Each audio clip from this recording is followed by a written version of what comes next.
When you hear the name MC Hammer, the first thing that probably comes to mind is flashy parachute pants, iconic dance moves, and the unforgettable line, "You can't touch this." But what if we told you that behind the pop-friendly persona and million-dollar smile was a man so feared that even Suge Knight, the notorious head of Death Row Records, knew not to mess with him? This is not just a story about a rapper who made it big. This is a story about a man with deep street connections, real-life beefs, and enough muscle behind him to make gang leaders think twice. MC Hammer wasn't just dancing across stages. He was walking through the fire of street politics, rivalries, and turf wars that could have ended in bloodshed. From alleged assassination plots and confrontations with Ice Cube and Redman, to his rumored ties with the Crips and Oakland's most feared drug lords, Hammer was far from soft. And yet he always preached positivity, faith, and discipline. Today we peel back the polished surface and show you the side of Hammer the mainstream never dared to touch. Strap in because we are going back to the day Suge Knight found out how dangerous MC Hammer really was. MC Hammer was dangerous, and even Suge Knight knew it. When most people hear the name MC Hammer, they think of parachute pants, flashy dance moves, and catchy hooks like, "You can't touch this." But if you ask the people who knew him best, or even some of his enemies, they'll tell you a very different story. MC Hammer wasn't just an entertainer. He was someone you did not want to mess with, especially if you said the wrong thing, like talking about his mama. Even Suge Knight, the feared CEO of Death Row Records, learned this lesson the hard way. Early on, Suge thought Hammer was just another soft rapper he could walk over, but that perception changed quickly. Suge eventually found out firsthand that MC Hammer had deep connections, serious respect, and wasn't afraid to flex it. It wasn't just a rumor. MC Search from the hip-hop group Third Base confirmed it years later, saying, "We were saying our album was doper, slick-talking like New Yorkers, and Hammer thought we were disrespecting his mother." The misunderstanding escalated quickly. So quickly that a hit was allegedly put out on their group. And it wasn't just industry beef. Former members of Hammer's own team had stories that sounded more like movie scenes than music history.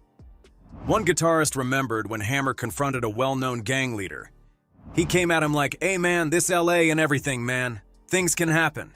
You know what I'm saying? Holler at me for protection." Hammer's response, "Protection for what? I got 12 bodyguards outside." And not just any security. Some of them were actual killers. Lamar Lubin, who was affiliated with Death Row, once described his own group's reaction when they had to choose between Suge Knight, Eazy-E, and Hammer. "We thought Hammer was the church boy. Turned out he was the most gangster one of all of them." It wasn't all tension, though. Hammer and Suge actually shared a unique history. Back in 1988, their paths crossed in the music industry, but things heated up more in 1994, when Hammer dropped his album The Funky Headhunter. The record showed a harder side of Hammer and became a commercial success. That success led to Hammer signing with Death Row Records in 1995. He worked with heavyweights like Tupac, and even recorded the song Too Late Playa with Big Daddy Kane and Danny Boy. Behind the scenes, people started noticing something strange. Suge Knight seemed nervous around Hammer, and Suge didn't scare easily. So what was it about MC Hammer that rattled a man who was feared throughout the entire hip-hop industry? It wasn't just the entourage, though his crew was massive, often 100 people deep. It wasn't just the bodyguards, though they were more than capable. It was the way Hammer carried himself, quiet, calm, confident, but always ready. Even during his most commercial moments, Hammer was never just a performer. Beneath the flashy exterior was someone who had survived tough streets, built a loyal and respected circle, and made sure that respect was enforced. You could laugh at his dance moves. You could roast his pants. But if you said the wrong thing, especially about family, you might find yourself facing more than just a diss track. MC Hammer versus Third Base, the $50,000 hit that shocked the industry. It might sound unbelievable, but there was a time in hip-hop when MC Hammer was accused of putting out a $50,000 hit on a rap group, all because of a diss line. The group? Third Base, a New York-based trio known for their lyrical shots and sharp tongues. The drama started when Third Base responded to Hammer's jab at Run DMC by escalating the beef in their 1989 track, The Cactus. They fired back with a lyric that twisted Hammer's own hit against him. The Cactus turned Hammer's mother out. To outsiders, it may have seemed like clever wordplay, blending their Cactus album with Hammer's Turn This Mutha Out. But to Hammer, it was personal and deeply offensive. MC Search later recalled, "We were just slick-talking New Yorkers. Hammer thought we were literally talking about his mother." That misunderstanding nearly turned fatal. While flying to Los Angeles, Def Jam president Carmen Ashurst received a phone call that would make anyone's blood run cold. A man identifying himself as Louis Burrell, Hammer's brother, asked, "Is Third Base on their way to LA?" When she said yes, he replied, "Good, they're dead." Then he hung up. The situation escalated fast. MC Search claimed that Eric B., another heavyweight in the rap game, confirmed the rumor. There was a real hit on Third Base, allegedly placed by members of the Los Angeles Crips, and the price on their heads was $50,000. That wasn't just street gossip. The threat felt real enough for Def Jam co-founder Russell Simmons to intervene. He enlisted Barefoot Boogie, a known figure in hip-hop's street scene, to act as personal security for the group while they were in LA. Even with that protection, the atmosphere was tense. MC Search described a terrifying encounter at a mall. He was just signing autographs when he noticed gang members approaching. One dude pulled his rag up, another did too, and then this guy steps right up to me, hand on his piece. It was Barefoot Boogie who saved the day. He flashed a sign, spoke in code, and got the man to back down. That Crip member then told Search, "Yo man, I love that record, but I was gonna smoke you right now, homie." You'd think that would have been a wake-up call. But Search didn't back down. The very next day on live radio, he called Hammer a B and challenged him to face him like a man. The retaliation was immediate. A phone call to the station warned, "This is Rollins 60s. We gonna kill them." Third Base fled the studio and tried to get back to their hotel. But it wasn't over. A car full of gang members began following them, making it very clear they were being watched and targeted. At one point, guns were even pointed at them from the car windows. Somehow they made it back safely. But for the rest of the press tour, they wore disguises, avoided public appearances, and moved in fear. Years later, MC Search admitted the trauma lingered. "I've done 25 years of therapy 3 times a week. I wish I could be good.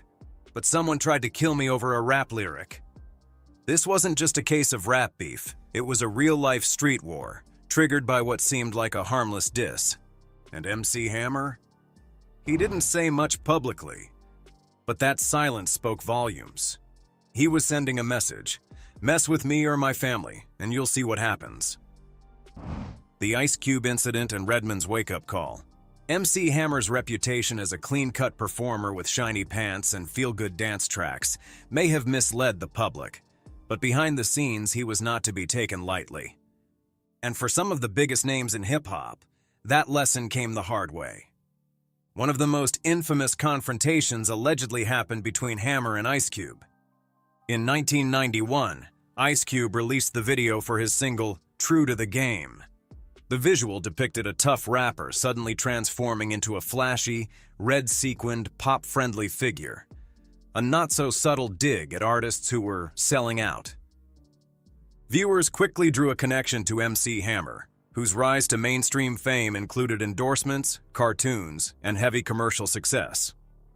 Though Ice Cube never directly named Hammer, the imagery was unmistakable, and Hammer allegedly took it personally. According to accounts retold over the years, Hammer was relaxing in his hotel room when he got word that Ice Cube had been spotted at Roscoe's Chicken and Waffles in Hollywood. Without hesitation, Hammer and his crew reportedly jumped into their cars and drove straight to the restaurant to confront Cube.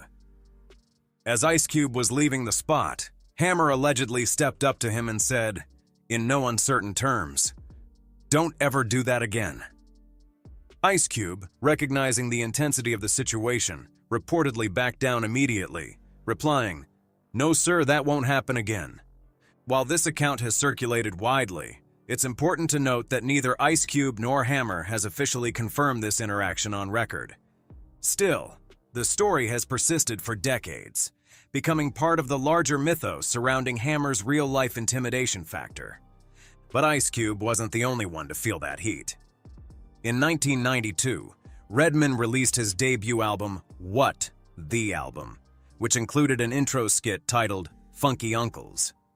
The sketch featured a character hurling crude insults at Hammer and his family, with lines like, "Your mama ain't shh, your daddy ain't shh, ain't nobody shh."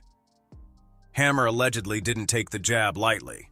When Redman later visited Oakland, he quickly found himself chased out of the city by some of Hammer's affiliates. In a later interview, Redman admitted, "We had to get out of there. They wasn't playing. We was almost boxed in." 3 years later, in 1995, both artists ended up on the set of the final episode of Yo MTV Raps. According to Redman, Hammer approached him directly and delivered a stern message. "Red, I'm gonna tell you something. You young, but I don't allow nobody talking about my mama. You understand me?" Redman, who had clearly gotten the memo by then, replied with a respectful, "Yes, sir." In a 2016 interview, Redman reflected on the incident with a mix of humor and humility. "I heard about Hammer, and I seen his work. I'm good, my brother. I like the Bay Area. So, F that. You right. I won't talk about your mama." Even longtime West Coast legend Too Short had praise for Hammer's street reputation. In a 2018 interview, he said, "Hammer was a big dog. He got respect in the streets. He came from a respected crew. They handled business. Him and his brother Lewis." And when asked about the Third Bass incident, Too Short added, "He wouldn't have to pay to get someone effed up. Hammer's people would have done it for free." Allegedly, of course. The dangerous web behind Hammer's reputation. By the late 90s and early 2000s, stories about MC Hammer's street ties were no longer just whispered in hip-hop circles. They were openly discussed by other artists, including those with serious credibility themselves. One such account came from rapper Fat Joe, who allegedly had a face-to-face moment with Hammer that completely changed how he viewed the man behind the parachute pants. During a 2020 conversation with E40 for All Urban Central, Fat Joe recalled running into Hammer at the Las Vegas airport. What started as a friendly greeting quickly turned into something much more serious. Joe claimed that Hammer welcomed him with a smile, but also dropped a very pointed reminder. He was like, "You know I get it poppin' for real," Fat Joe remembered. He said it with such calm confidence that Joe instantly knew it wasn't just empty talk. E40 wasn't surprised. In fact, he doubled down. "He's from Oakland, for one," E40 said. "He's from the town. He's highly respected and connected. All the fixtures and factors know him. He knows them. He rocks it. He's heavy. His brother's gangster. Hammer is far from a sucker. And Hammer's physically fit. You know, he'll put hands on you." This kind of street credibility might have seemed at odds with Hammer's public image. Polished, family-friendly, and commercial. But it stemmed from his real-life roots. Hammer's family allegedly had ties to one of Oakland's most feared crime figures, Felix Mitchell, the notorious leader of the '69 mob. Mitchell reportedly ran one of the largest and most powerful drug operations in the Bay Area during the 1980s. At the height of his empire, Mitchell was said to be raking in over $1 million a month selling illegal substances. The '69 mob, short for 6ix9ine Villain Mob, controlled large sections of Oakland, including the very streets where Hammer and his brothers grew up. Though Hammer was never publicly involved in any criminal activity, those close to him, especially his brother Louis Burrell, allegedly had long-standing relationships with people from that world. Many in the hip-hop community believed that's why so few people crossed Hammer, especially in Northern California. Whether or not the rumors of Hammer's muscle were exaggerated, one thing's for sure: he was never seen as someone you could test. What makes this even more fascinating is how sharply this reality contrasted with his music. Hammer didn't glorify street life in his lyrics. In fact, he did the opposite. He often used his platform to promote positivity, clean entertainment, and encouragement for youth. He rapped about God, self-worth, and steering clear of trouble, even while allegedly maintaining relationships that were deeply entangled in Oakland's roughest neighborhoods. Still, those connections remained a shadow behind the glitz and glamour of his career. Anytime someone questioned Hammer's credibility or mocked his persona, they were quickly reminded, often directly, of just how real his ties were. And if the Fat Joe and Ice Cube stories weren't enough, Hammer's own crew was known for backing up his reputation in ways that didn't need press releases or publicity stunts. It was a quiet but powerful reminder that no matter how bright the spotlight got, MC Hammer was never far from the streets that raised him, and he never forgot how to survive in them. The origin of MC Hammer's hustle. To truly understand how MC Hammer became both feared and admired in the music industry, you need to start at the beginning. Long before the world knew him as a hip-hop icon, Stanley Kirk Burrell was just another kid growing up in Oakland's tough East Side. Born on March 30th, 1962, he was the youngest of 8 siblings in a tight-knit but struggling household. Hammer's father worked as a professional poker player and part-time casino manager, while his mother served as a secretary. When the couple eventually separated, Stanley and his siblings lived with their mother in a cramped 3-bedroom apartment in Oakland's housing projects. He shared a single room with 5 of his siblings, hardly the kind of environment that fosters dreams of global superstardom. To escape the hardship, young Stanley would hang around parking lots with friends, beatboxing and breakdancing just to pass the time. He allegedly sold stray baseballs for a couple of bucks apiece and wrote poetry on the side. He idolized James Brown, trying to copy his iconic moves, and dreamed of one day performing on a bigger stage. At just 11 years old, fate gave him a break. While doing dance moves in a parking lot at the Oakland Coliseum, Hammer caught the attention of Charlie Finley, the then owner of the Oakland A's baseball team. Finley was so impressed by the kid's energy that he hired him as a clubhouse assistant and bat boy. Though technically, his older brother Lewis was the actual bat boy. Stanley stuck around, answering phones, and even giving Finley play-by-play commentaries during the games. It was during his time with the A's that he got his nickname. Some players thought Stanley resembled Hank Aaron, the legendary baseball slugger nicknamed Hammerin' Hank. The name Hammer stuck, and the legend began. As he got older, Hammer stayed ambitious. After graduating from Oakland's McClymonds High School in 1980, he took up communications classes and set his sights on becoming a professional baseball player. But that dream died quickly after he failed to make the cut during a tryout with the San Francisco Giants. Faced with limited options and surrounded by friends who had turned to street hustling, Hammer allegedly considered going down that same path. But something in him resisted. He wanted more. So instead of falling into street life, Hammer joined the U.S. Navy, serving as an aviation storekeeper and petty officer for 3 years. He later said the military gave him the discipline and structure that shaped his later success. After receiving an honorable discharge, Hammer returned home with a renewed focus on music and faith. He allegedly formed a Christian rap group called Holy Ghost Boys, performing at local venues with artists like John Gibson and Tremaine Hawkins.